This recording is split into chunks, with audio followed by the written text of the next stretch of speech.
नमस्कार दोस्तों, हम पढ़ रहे थे हिंदी में हम पढ़ रहे देवनागरी लिपि के बारे में।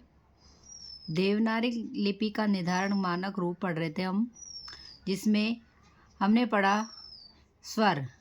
हिंदी भाषा में 11 स्वर होते हैं और प्रत्येक स्वर की मात्राएं होती है, लेकिन एक स्वर ऐसा है जिसमें कि मात्रा नहीं होती है, वह है ए। अब वैसे ही ए है जिसकी कोई मात्रा नहीं होती है। बाकी आ, ई, ऊ, री, ए, आई, ओ, औ ये मात्राएं होती है। स्वर में हम दो वर्ड लिखते हैं, जिसमें अंग और है।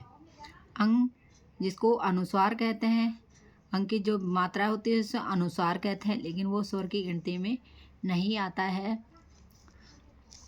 हिंदी हमारी मातृभाषा है। अब इसको अच्छे से और आगे समझते हैं।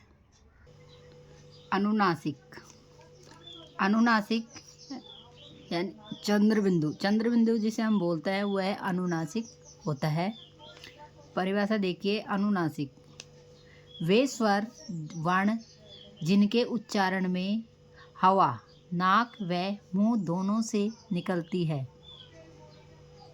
वे वर्ण अनुनासिक कहलाते हैं। अनुनासिक यानी अनुनासिक में नाक, मुंह और गला दोनों से ही शब्दों का उच्चारण होता है। अनुनासिक में हिंदी में बहुत से ही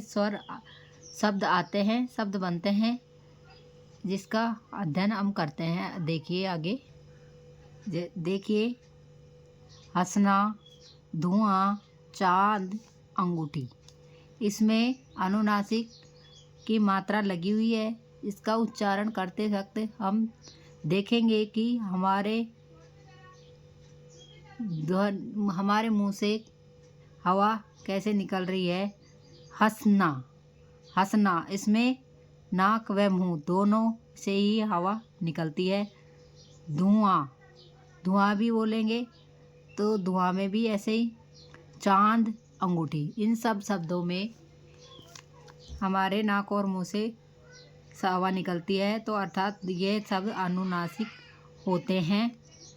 ऐसे ही हिंदी में अनेक शब्द होते हैं जो अनुनासिक होते हैं। दोस्तों हम देख रहे हैं कि अनुनासिक के बाद स्वरों में हम लास्ट में लिखते हैं अह की जो दो बिंदी होती है वह विसर्ग कहलाती है। हिंदी में विसर्ग से ही कई शब्द बनते हैं, जैसे अधोगति, दुख, मनस्थिति आदि। Please like and subscribe. आगे का अध्ययन आगे के वीडियो में करेंगे।